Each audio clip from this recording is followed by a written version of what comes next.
Hello BookTube, my name is Elizabeth and welcome to Book Babble.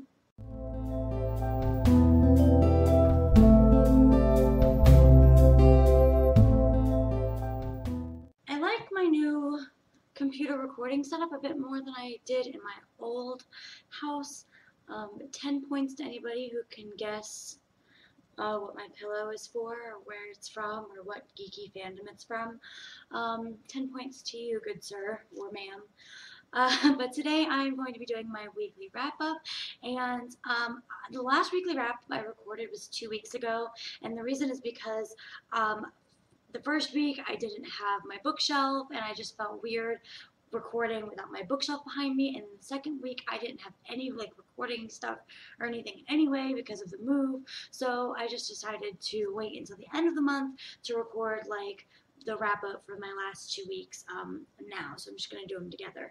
The last book that I mentioned reading to you guys in my last weekly wrap-up was Liar's Ink by Paula Stokes. Soon after that, I finished reading Ensnared by A.G. Howard. I wasn't as impressed with this series as I was really hoping to be.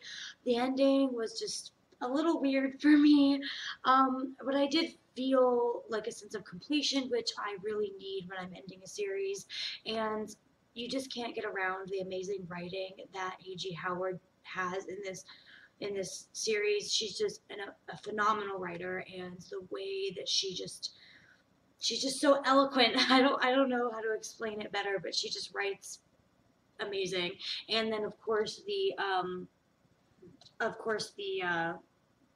covers of this series are the most gorgeous covers of a series in whole that I have ever seen. You really, guys, if you don't own a copy of this book, I would highly suggest you go to the bookstore and just spend 5 or 10 minutes just looking at it. And every time you look at something, every time you look at a different corner of this book, you see something new, and it's just amazing. I love, love, love, love, love this cover. After I read Ensnared, I read The Elite and The One by Kiera Cass, the last 2 books in the selection series.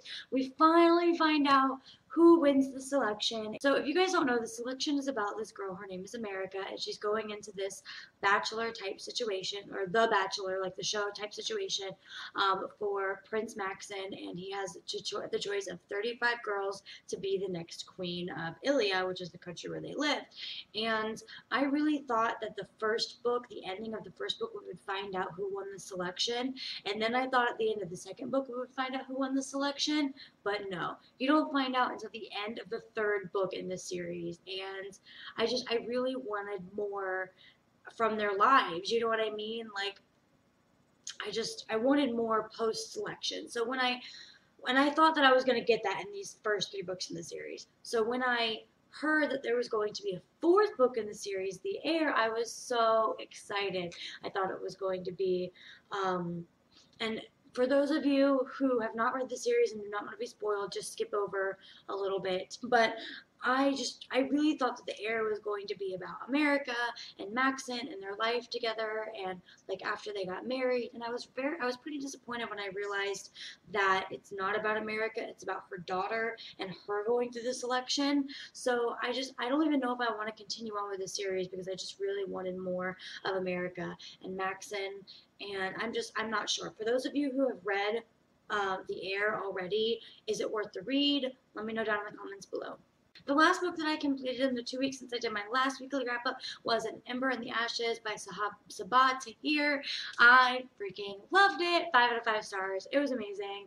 I thought that it was going to be a series, and then apparently it's not. But then I guess a couple days ago we got notification that a sequel has been confirmed, so that they're going to do a sequel. It's going to be a series, so I'm super excited. Just the fantasy aspects of her novel were just so unique and so different than a lot of things that I've read fantasy-wise, and I just really, really, really enjoyed it. I loved it a lot. It's definitely a must-read this year. go read it. The book that I am reading right now is A Girl of Fire and Thorns, or The Girl of Fire and Thorns by Ray Carson. And this is the book that we are reading for the Once Upon a Read Along, which I have with Chloe from the Brunette Bibliophile and Danny the Insatiable Bookie. Both of those channels will be linked down below, along with some information on the Once Upon a Read Along.